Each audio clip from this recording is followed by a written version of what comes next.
think.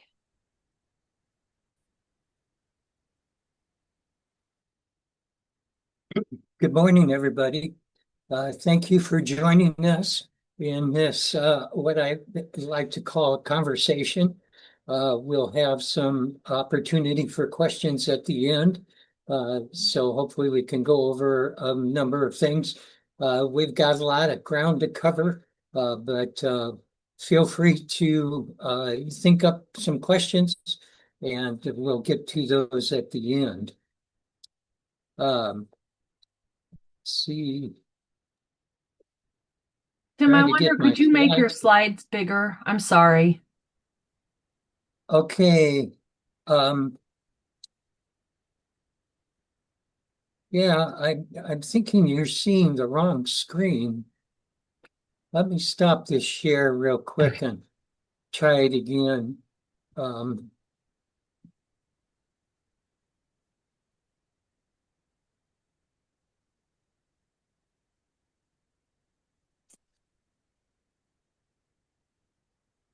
okay. All right. I think I've got the right. There, is that better? Yes, that's the full screen now. Thank you. Sorry about Okay, that. good. No problem. No problem. All right.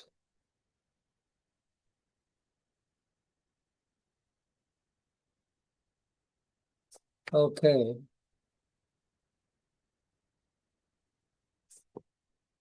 For some reason, it's not advancing. There we go.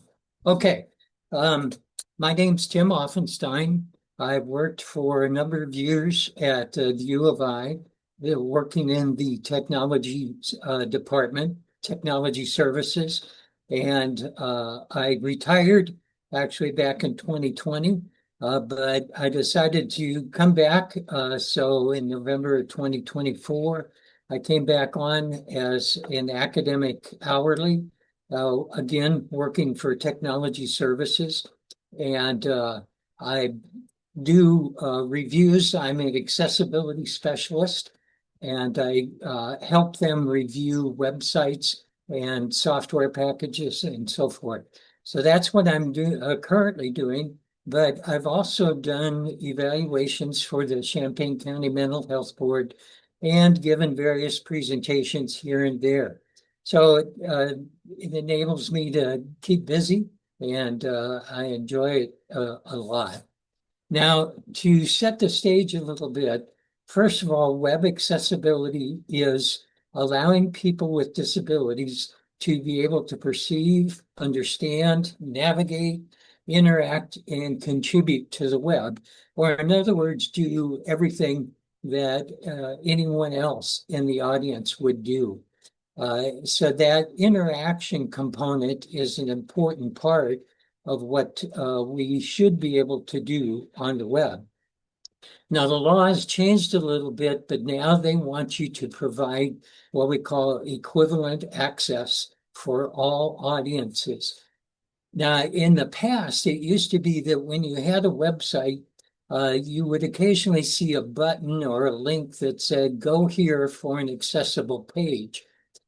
Thankfully, we've gotten away from that because it created a segregated environment.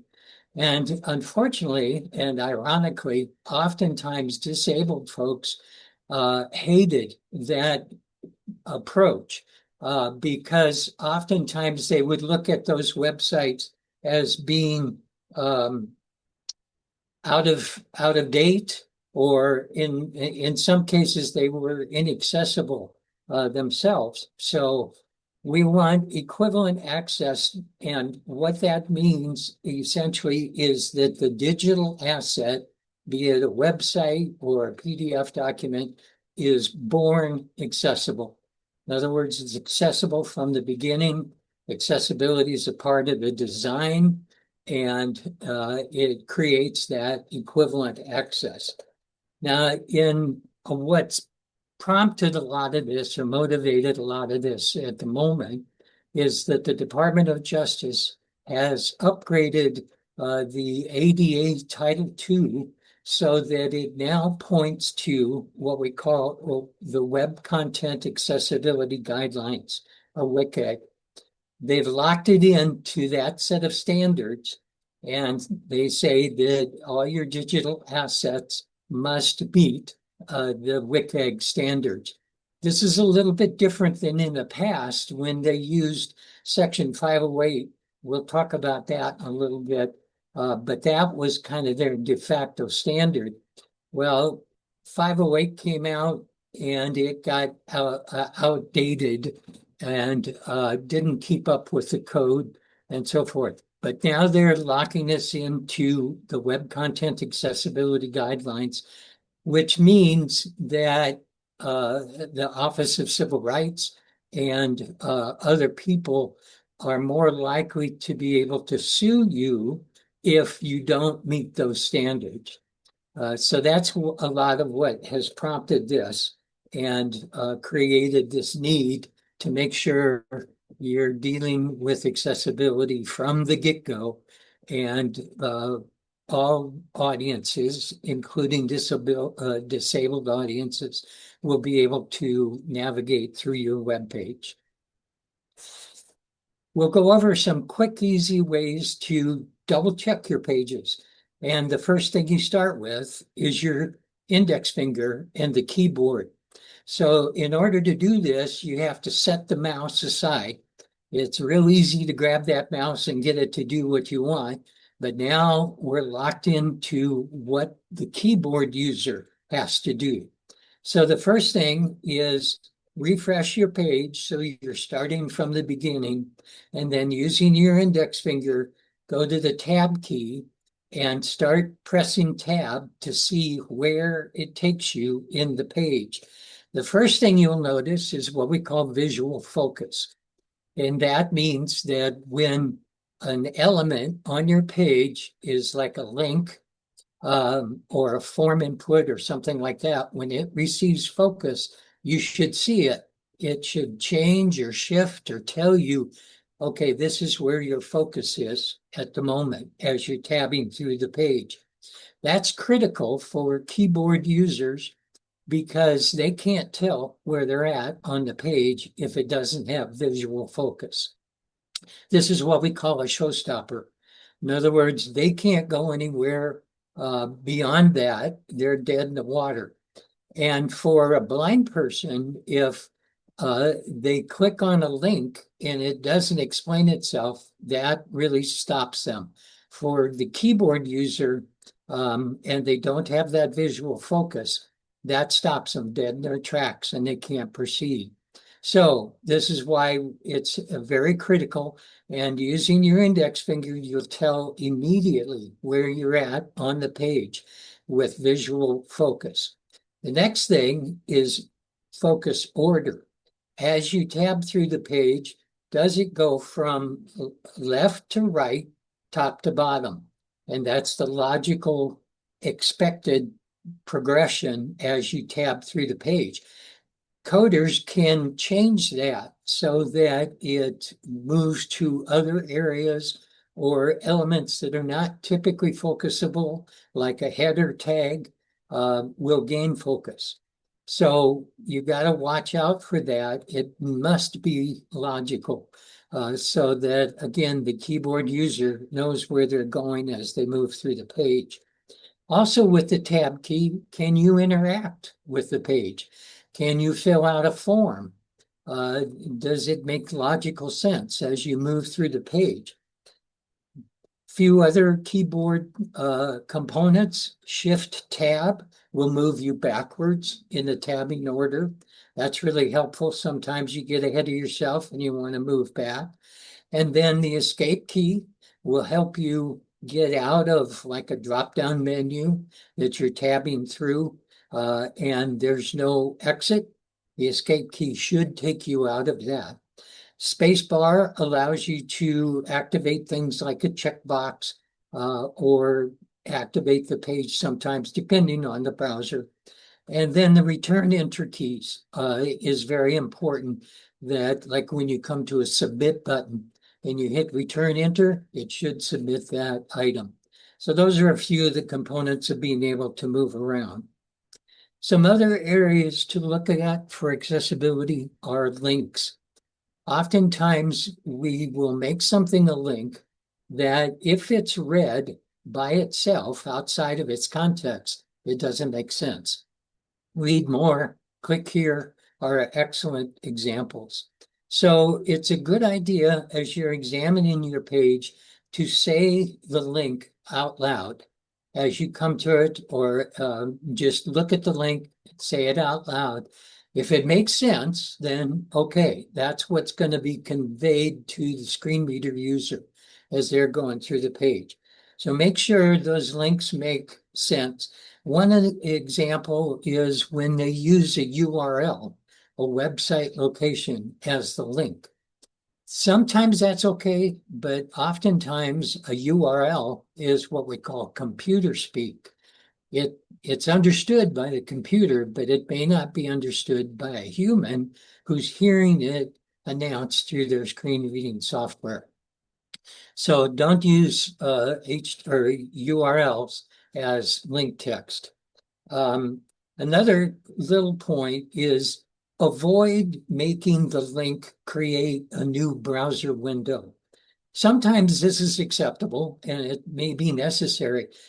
When it is, make sure there's some kind of indication in the link itself that says this is going to open a new window, or you can have a graphic that demonstrates that. When you do that, make sure the graphic or the text you've added is actually a part of the link itself, what we call the A tag in HTML.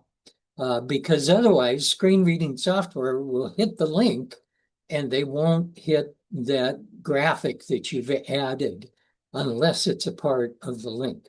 So it's a good idea to alert users that you're going to open up a new browser window. I've come across this myself, like on a form or something. I've hit a link and it opens a new window, but I don't know that that's occurred. And so it'll take me a minute to get reoriented. The reason for this is a new browser window does what we call breaks the back button. The new browser window doesn't have any history, so you can't use the back button to go back to wherever you were. So this is a confusing thing for a number of audiences, senior citizens, low vision users, and so forth. So that's just a little idea when you're working with your browser or with your links. Videos are another area that often get overlooked. People will pop a video into their screen, their website, thinking, oh, this would be great interaction, but they fail to add captioning for the deaf or the hard of hearing. So as the video is displaying and people are talking, the deaf person has no idea what's going on unless they've got captions. Now, a common way of adding captions is using YouTube's automated captioning service. That's a good place to start, but you can't stop there because oftentimes it's inaccurate. Occasionally it won't include punctuation. And these are both issues for the deaf person. They need to be able to understand and trust what the captioning is saying to them. So you can start with auto captioning, but then you need to go to the actual captioning itself and edit it. Make sure names are pronounced correctly and make sure there's punctuation, those sorts of things. They're very important as a complete package for your videos. Color is another area that designers love to use subtle colors, and there's nothing wrong with that unless you've got text that say it's gray text against a off color background. It becomes very difficult for low vision users, colorblind users to be able to read that text. So the keyboard focus that we've talked about is in the area where this comes into play, because with CSS, you can modify how that visual presentation occurs. And if it's got good color contrast and it's strong and bold, the low vision user will thank you because it makes it much easier for them to get around. and see where they're at in the page. In the resources that I mentioned at the end of this presentation, a tool that I recommend is called the Color Contrast Analyzer. It, I think, was created in Denmark, which is why it's got the weird spelling, but it's a really handy tool. And it is a standalone tool. So if you're using Photoshop to create a graphic or something, you can use this color analyzer right then and there to check before you ever put it into your website. And it tells you what the standards are and what the color ratio is, and whether or not you meet that. So I find it very helpful, and I give a reference for it here at the end of the presentation. Forms are another area. I don't know if this is so much the case, but John Gunderson, a friend of mine, a colleague at the U of I, told me one time he thought the forms were the #1 accessibility problem. The reason is because oftentimes the label on the form right here doesn't get connected to the import or the input area programmatically, or in other words, in the code. So when a screen reader user gets to this input field that's not connected to the label, all they hear is input edit blank. They don't hear whether or not it's for the username or for the password or address or whatever. That's another showstopper because they can't fill out the form and they can't proceed from there. So to check this, it's real easy. Just put your cursor right on that label, click on it, and the input field should immediately become focused with the cursor blinking in it so that you know, okay, those two are connected. If they're not connected, then you need to go to the HTML and add what we call the for ID attributes. The for attribute goes into the label, and the ID goes into the input, and it connects the two of them together. Another recommendation for forms is when you have a group of information like address information or demographics or different parts of the form that can be grouped together, use what we call field sets. This puts everything into a compartment or a container for the screen reader user, and it announces that using the legend tag. That tells you what that collection of items are in the form, what they're going to do. So that's very helpful for screen reader users. It's not typically something that a regular user is going to be aware of, but the screen reader user will thank you for including that. Landmarks are, relatively speaking, a new addition to your arsenal of things you can do that will make your website much more accessible. And as the graphic shows here, you take your web page and you put it into these landmark containers. And that way it divides up the page. It gives the screen reader user kind of a mental picture of how your page is structured. And because of that, all the content on the page should be inside some landmark on the page. For instance, your menu bar at the top of the page would go in a nav or a navigation container. You can add these very easily by adding nav, as we see here, or the div, the div role or div ID. There are just a lot of ways to add a landmark. One of the other tools I'll talk about briefly is the accessibility bookmarklets. It's very handy, easy to add to your browser. And all you got to do is open up their webpage, click on one of their tools, and drag it to the tool or the tab bar, the bookmark bar, and it's there. Then you open whatever page you want to look at, and click on that tool and it will highlight those for the page, for instance, your headings or your landmarks, etc. So those are very helpful to help you check your website. As I mentioned, there are a number of accessibility checkers. Three of my favorites are Silktide. It's a easy to use Chrome extension. I'm not sure if it's an extension for other browsers, but I typically use Chrome. And it creates a little button off to the side of your window. And you click on that and opens a panel that allows you to check alt text or headings or do a full check, accessibility check of the page and whatnot. And then it gives you a brief explanation of where those issues have occurred and what you need to do to fix them. Very handy tool. Another item I like is the A-Inspector. Used to be called the A-Inspector sidebar because it will open up a panel on the side of your window. It was actually created right here at the U of I by a couple of colleagues, and they still support it. It's got ways to report issues and so forth, but this is the link, and it too is a Chrome extension. It's very detailed. A-Inspector does the best job on a lot of technical details that some of the other automated checkers will miss.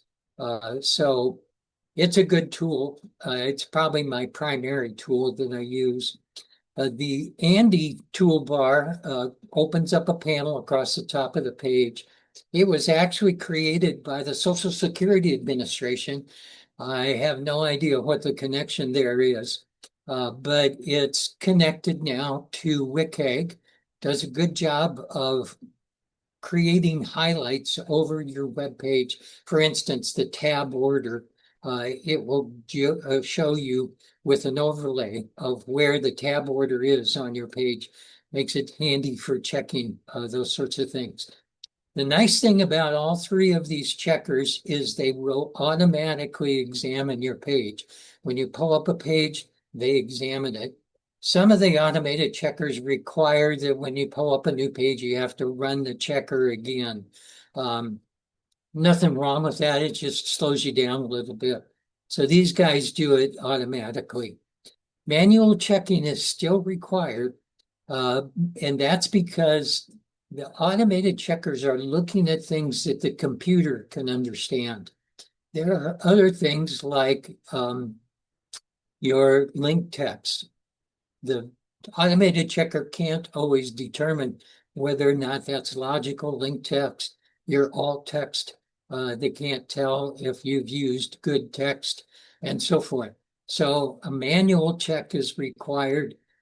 The rule of thumb is that an automated checker will catch anywhere between 40 to 60% of a web page's accessibility issues. So there are a number of things, and some of those things are very critical. They're showstoppers that the automated checker can't always catch. So you need to do a manual check. Also, sometimes the automated checkers will catch one thing that the other checker missed and vice versa. So I recommend using at least two when you're checking over your web pages so that you know what's going on and you can make sure that you've covered everything. The idea being that the automated checkers are not perfect. They are authored or they are created by an author who is interpreting WCAG, or they will create different rule sets for what they think are important. A-Inspector thinks that ARIA, which we'll talk about in a minute, is very important. And so it will flag those type of issues. A-Inspector thinks that links text is very critical.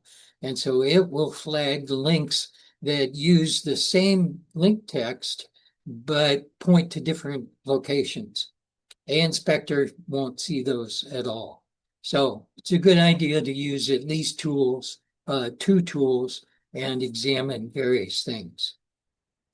Now, the standards that we go by used to be back in the late 90s. The ADA came out with what they call Section 508, and it was a good set of rules, and it was kind of loosely tied to the W3C's WCAG, or Web Content Accessibility Guidelines. But it became dated, and all the government offices for a long time, particularly federal government offices, used Microsoft Explorer. Well, Explorer became horribly out of date. It didn't keep up with the new HTML doc types and so forth. So all of which is to say that Section 508 kind of fell out of favor with programmers and accessibility experts and so forth. So along comes the W3C. They create this Web Content Accessibility Guidelines, and they become the de facto standard that everybody uses in order to determine whether or not their site is accessible. 2.2 is the current version. However, the ADA's Title II compliance requirements only restrict you to 2.1. There's not a tremendous amount of difference between the two, but as W3C has updated WCAG, they've become more aware of mobile issues, touchscreen issues, and those sorts of things. So those are the kind of things that 2.2 will cover, but we're only required to meet 2.1. It has what we call 86 success criteria. These are divided up into different principles, and I'll talk about that in just a minute. And here is the website for you to take a look at WCAG. I warn you, it's incredibly complex. The nice thing is, and they have done a really great job of allowing you to kind of burrow down into it. But if you have an issue of trying to go to sleep at night, open up WCAG and start reading through there, and it'll solve your problem. That being said, however, I highly recommend taking a look at the success criteria and figuring out what these issues mean and how they can impact your accessibility. Now, there are 3 levels of severity to WCAG. Again, the ADA's compliance requirements only hold us to AA, not AAA, which is a very good thing because AAA is incredibly complex and it looks at specific accessibility issues. And in some cases, it can kind of conflict with itself because it's looking at, in this issue, it's dealing with visibility or blind users. And in this issue, it's dealing with deaf or hard of hearing users and so forth. So we're only required to meet AA, which is consumes level A. Level A is the very most basic accessibility issues. And then AA gets into a little more nuanced approach and deals with things that are not quite so basic. We have 4 principles that WCAG goes by: perceivable, operable, understandable, and robust. Perceivable, as I mentioned here, deals with some very basic elements on the page. The very first one is 1.1.1, which deals with non-text images. In other words, alt text. And then it goes from there to deal with captioning and a number of different requirements. Operable principle 2 becomes a little more fine-grained in its approach, and it's dealing with whether or not you can get through the web page with a keyboard. something that we call bypass blocks, which is important for landmarks and skip navigation. It allows you to bypass the menu system if you don't need to go there and you want to get into the content of the page. Bypass blocks is the rule that we reference so that people will meet that criteria. Understandable are more basic HTML type issues. Does your page reference a language type? This is important for screen reader intonation because it sees that, and if it's English, it will tone its output to that, French, and so forth.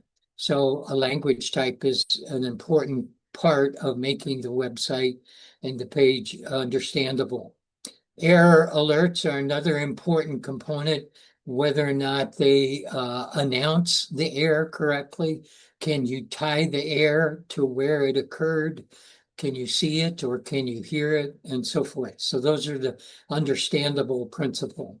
Robust only has a few success criteria, but mainly they're looking at the code, whether or not the code is valid, whether or not it matches up to its doc type and is correct in how it's laid out.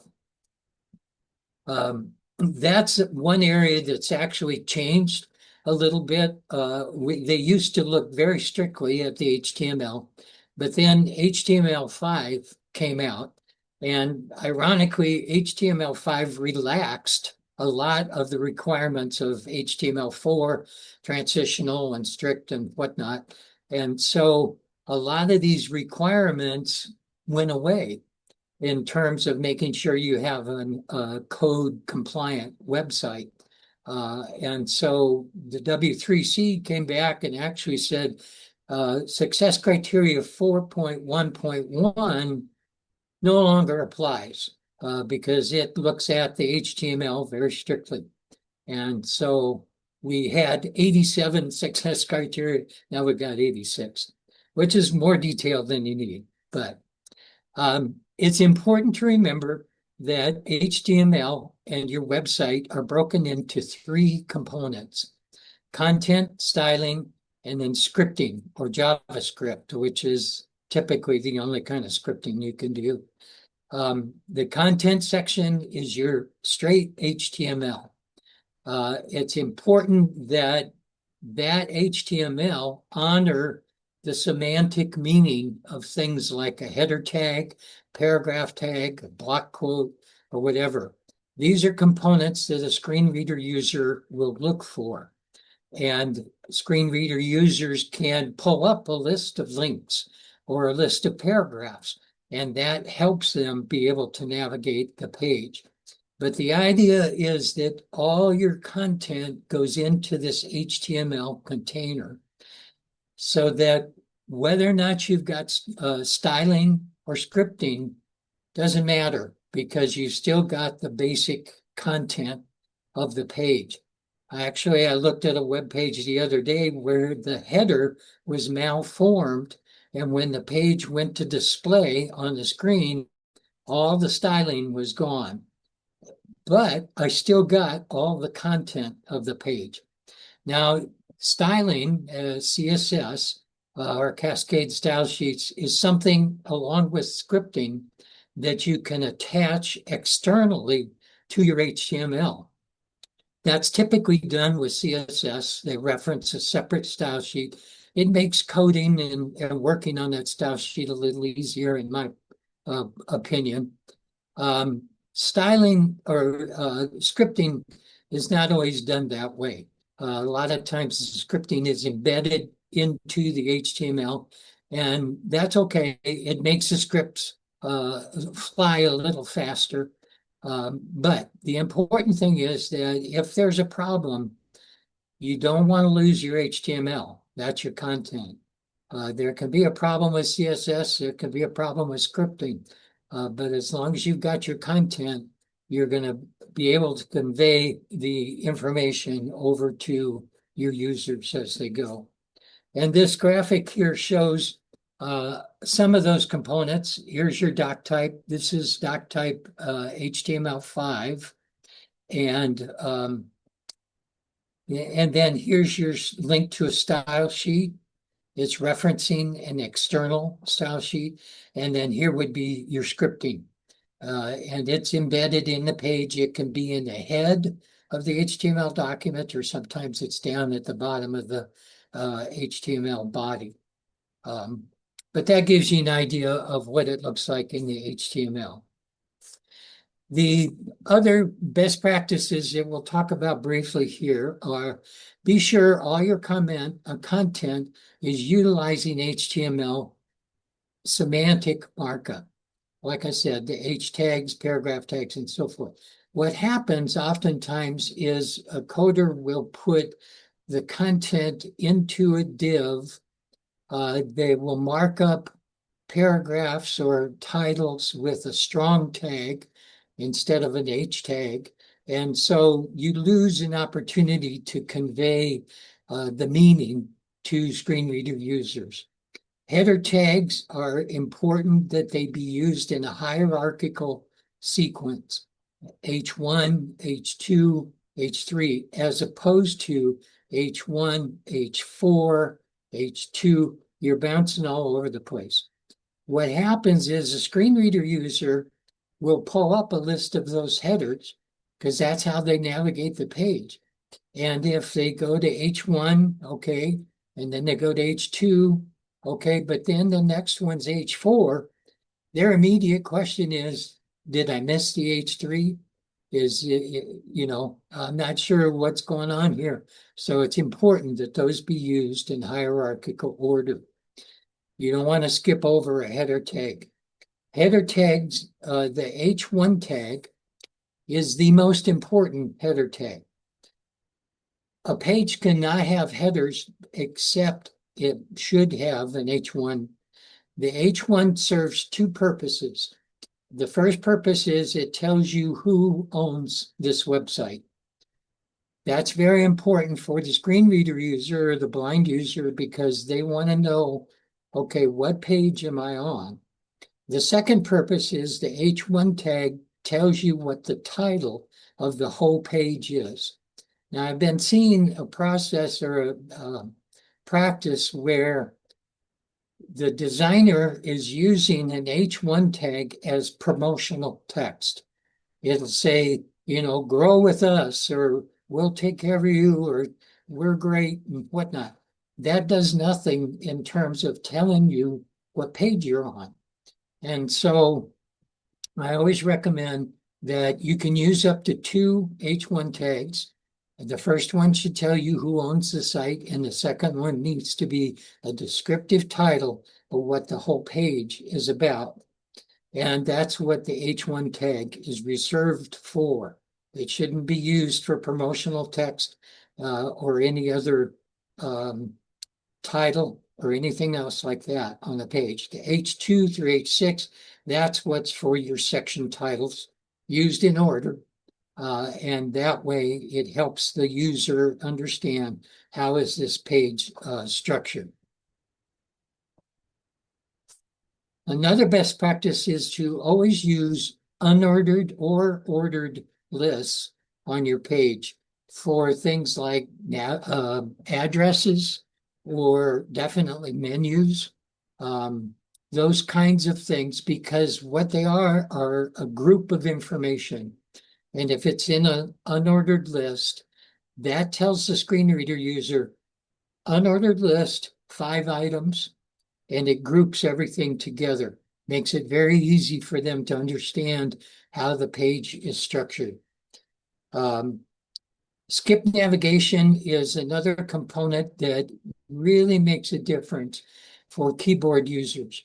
They can avoid a lot of redundant tabbing to get through the page. So I highly recommend skip content links at the top of your page.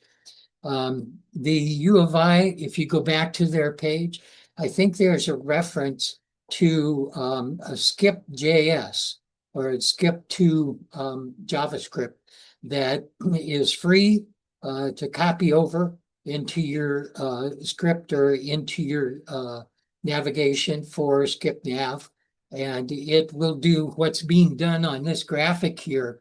They've broken up the landmarks, so you can go to specific landmarks, or you can go to specific headers on the page. Very, very handy, very easy for screen reader users, blind folks, or keyboard users to get around in the page. One of the problems that's occurred with skip navigation is it's often left outside of a landmark. It's typically the very first thing that occurs on the page, but it's usually placed outside of the banner, or it doesn't have a navigation landmark.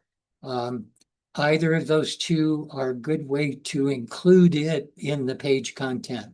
The reason I mention this is because screen or automated checkers will often flag it, saying you've got an element that's not within the landmark. There's a lot of discussion on the coders' websites about, do you need this? Does it have to be in its own container and whatnot? Well, you can solve that by adding it to the banner. But you can also put it into a navigation landmark, and that works perfectly fine. So don't ignore it. It's an important component for screen reader users and keyboard users. Alt text is another important item, and it's also something that often gets overlooked.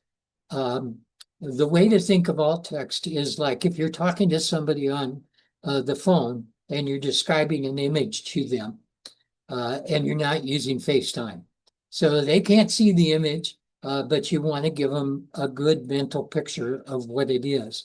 So in this graphic here, I demonstrate what I mean. On this website, this was their alt text for this image. Well, I don't know this company, and I have no clue what their logo looks like. So this alt text is not describing what the image looks like, it describes what the image is. Well, I argue that this is a missed opportunity, because what you could do with this alt text, and it's a little lengthy, it might be able to be trimmed back, but it tells you exactly what the image is that you're looking at. This gives you an opportunity to bring the blind person into the tone and the attitude of your website. They're the only ones that are going to see this or hear this. And so it's not going to hamper your regular audience, but it's a good way to help them feel like they can gain kind of an attitude or an idea about what the tone is of your page. Describe the image briefly, keep it very short, because they want to get through the web page the same way you and I do. And so if they're bogged down reading a long description of a nice flower in a field, it's unnecessary. So keep it brief. When possible, I like to add a little extra information for their benefit, as long as I'm keeping things brief and understandable for them. If you have an image that is purely decorative, and oftentimes there'll be like a graphic shown with a link or something, well, it's purely decoration. So use the image or the image alt equals quote, quote, or alt equals null. What this means is the screen reading software, when it gets to that image, ignores it and goes right on, doesn't slow the user down, doesn't bog them down with hearing about something that's really just fluff. However, alt text must be used if you have an image with text in it, because, and especially if it's a clickable link, because that alt text is the only thing that's describing what that link is for. So be sure to include an alt description with that kind of thing. Cascading style sheets can be laborious and very difficult and can pull your hair out. I've experienced all those things with CSS, but it's an excellent way to style and construct your web page so that for cognitively impaired users, they understand the page better. Low vision users can see things better. So I think it makes a huge difference. Responsive web design turns your website into something that can be seen on the mobile site. It condenses everything. So I'm pushing my time limit here, but I'm going to take you real quick through a website just to demonstrate what I'm talking about here. Now, let's see if I can get this up.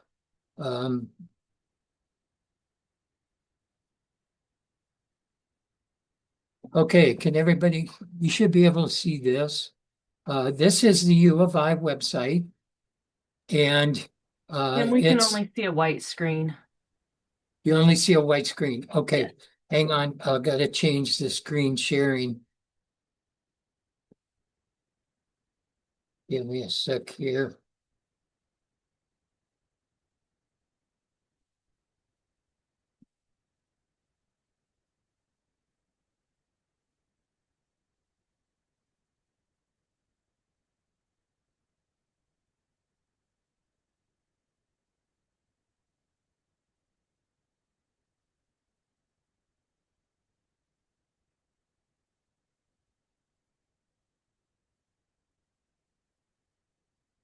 Okay, I'm going to be on my laptop with this.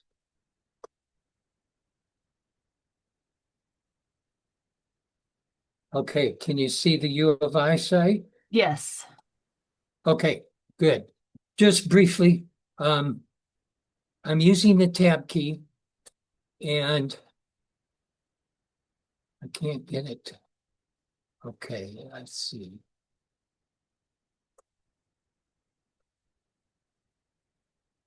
Gotta refresh the page.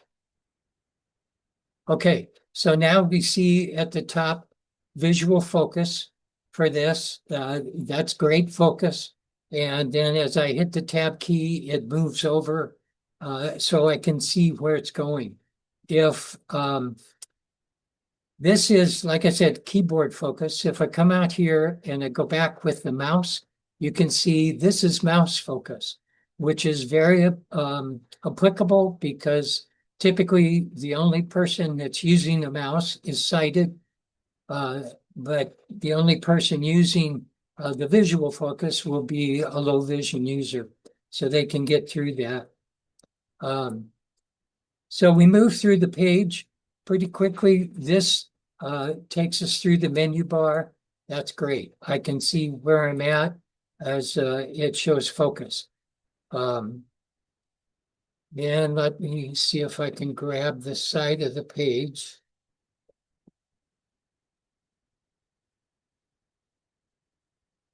Okay, now I'm crunching up the page with my Chrome browser. And we get to this point, we're in tab, or the tablet view, the tablet screen. You notice that the navigation bar is now condensed down to what we call a hamburger menu. And that makes it easy from this smaller screen to navigate. You just click on that, and here's the menu system available for them to navigate to. Now I crunch it up even further to the mobile view, and this has been condensed smaller for the mobile screen, but I can navigate through very easily and see all the content of this page. So that's a good, easy thing to do. Now, let me see if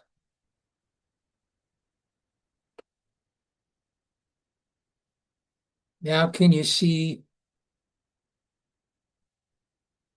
I've got to change monitors here. Okay, is the presentation showing now, Kim? Yes. Okay, very It's good. back to the split screen though, so we can see like the Okay, next slide and all of the ones at the bottom. all right, let me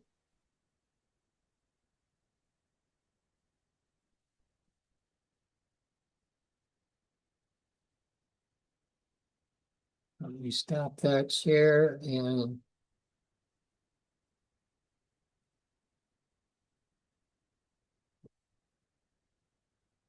okay, now is it to the regular page? Or the, Yes. Yep, it is. okay, sorry for that. Um, 10 quick top tips that I recommend when you look at your website, examine or inspect your content management system if you're using one like WordPress or whatever, and make sure it supports accessibility. There are a number of WordPress themes that do a good job of supporting accessibility. There are a number of themes that don't, and it makes it very difficult to make the modifications that you need.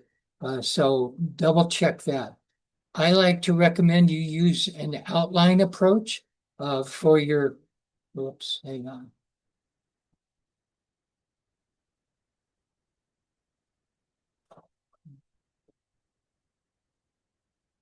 Okay. Um, Make sure you use an outline approach as you lay out your content. This will help you as you decide where your H1 or your H tags are going to go. Make sure visible focus is important. And again, you go back to that by using your index finger and the tab key.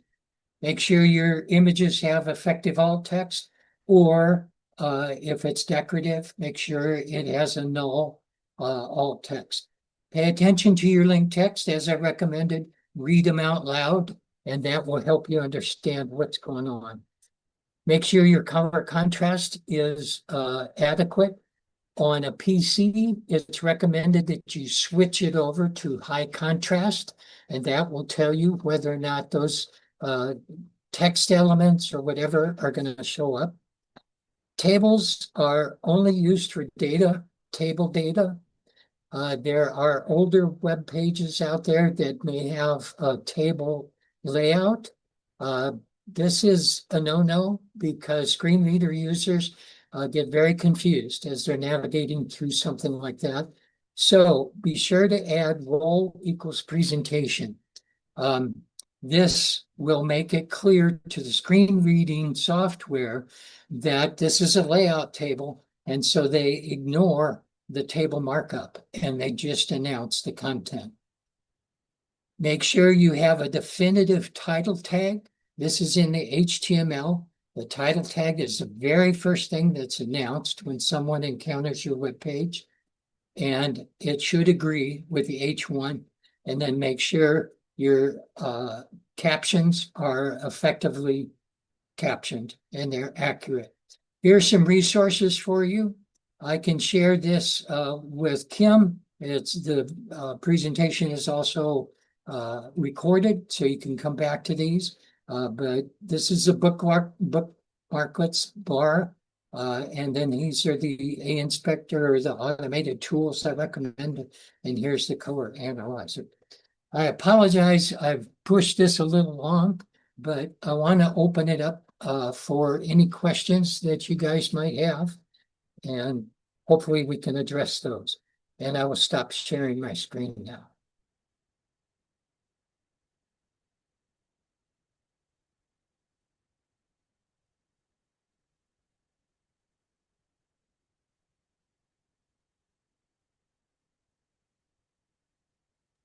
There's a lot of activity in the chat. I don't know that there was any actual questions, but maybe you could Okay, take a look at the chat and make comments. If people have questions, please just unmute and ask them. I'm also going to put a link for the workshop survey in the chat as well, so I'll be quiet now. okay. Oh, Let me I have look a at, question. Oh. yes. Yeah, I found that there's often a conflict with web designers who come from a graphical design background with link text, where they want the link text to be very short because it's visually obvious what the link belongs to.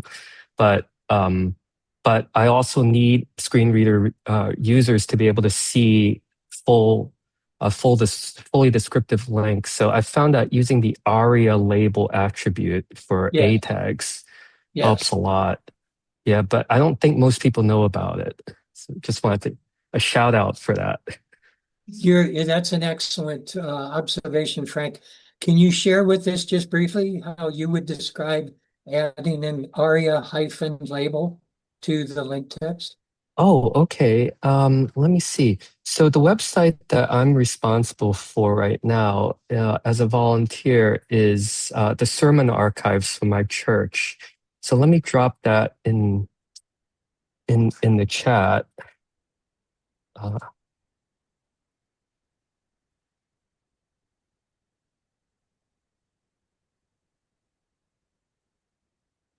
and if you turn on a screen reader while you're on that page and look at the list of links, you'll see that, for example, there is the link download order of service appears like 1,000 times on that page. I'm exaggerating, but still. But when you read it with a screen reader, it'll say stuff like download December 28th order of service, download December 24th order of service. So it's things like that. Uh-huh. Good. Yes. Yeah, that's an excellent example of where you need to include that kind of thing. I have lost my Zoom. Oh Can you no. all, can you Yeah, all we can see still hear that? you. Okay, good, good. Yeah, that's an excellent example.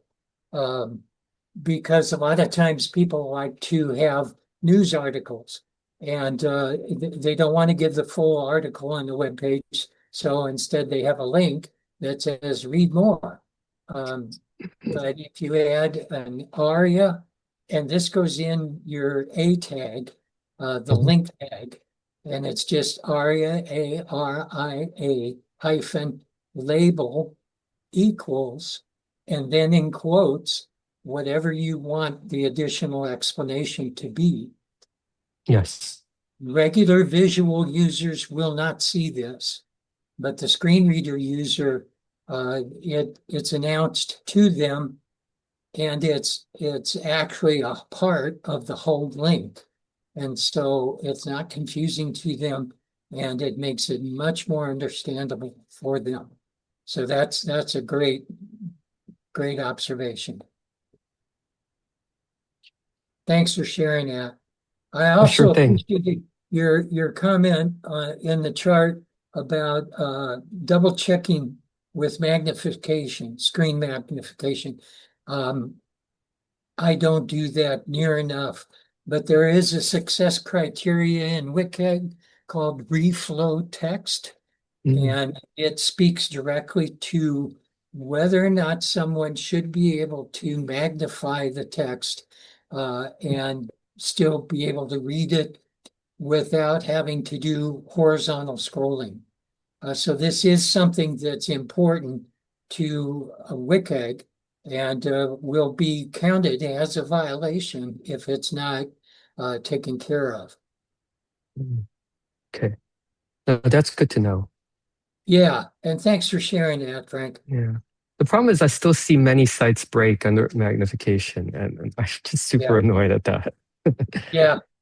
Well, it's something that we have not followed up on like we need to. And a lot of it is just educating folks. Um, and here again, this is something where CSS can really make a difference for you. Mhm. Um, it can massage the size of the container based on the screen width and so forth. So there are ways to address it.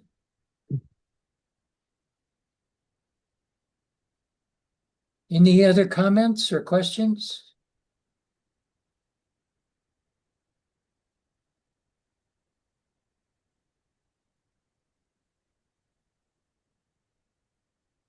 There's another good comment from Frank about watching out for your plugins, making sure that they will support accessibility as well. And WordPress is a great tool, and it's well supported by thousands of coders who have created themes and typically have done a good job. Unfortunately, a lot of them were not aware of accessibility issues, and so it didn't get put into the theme um, in a way that needed to be. So.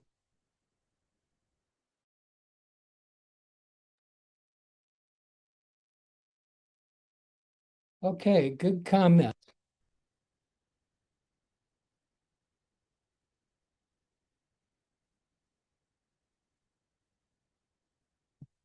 Any other observations or thoughts? There was a few more comments in the chat about the platform that Champaign County Regional Planning Commission uses for their websites. And then someone else said the presentation was really good and they love the openness to sharing each other's tips. And I put the link for the survey for the presentation in the chat several times. I just dropped it in there again. When I send certificates and Tim's PowerPoint presentation, I will include the link in those emails that I send to you all as well. It will take me some time. There are several participants today, so it will be a couple days before I get all those done. So any other questions or any comments for Tim? All right, Tim, thank you so much for these both of these accessibility trainings. I know You bet. I've learned a lot. I still have a lot of questions, so I'll probably reach out to you. But I really do appreciate everybody that joined us today. And Tim, I appreciate you for taking the time to provide us with these presentations. You bet. I'm glad that I got the chance to talk with everyone. Uh, I'm not sure if I shared my email on the website. Please contact Kim if you need that. I am available if you have questions or comments. And I'm always happy to help out and explain things that maybe I glossed over or whatnot. If it's okay, I can include your email address in my email to participants when I send certificates. Is that okay? Absolutely. Okay, Yes, I will do that. very good. Make myself a note so I don't forget. Yeah. Now, do you have a group of everybody in one email group or because I could make one, yes. When I send certificates, I usually send them as individual emails. But sure, I could send one group email to everyone as long as people signed in on the sign-in sheet. I'll have everybody that joined us today. I could send a group email if that's better. well, the reason I recommended it was because of the comment in the chat about how nice it is to be able to share with everybody else. So it might be a good idea to create an email group that people can send out a query to if they're encountering a WordPress issue or whatever. And then everyone can see that and respond to it. Yeah, I can do that right away. I can send that today. That won't take any time at all to just create an email group and send that. And then I can still include your email and the presentation and certificates in separate emails to everyone. That's a great idea. Thank you for doing that. Yep, absolutely. Any other questions or anything for Tim before we end this morning?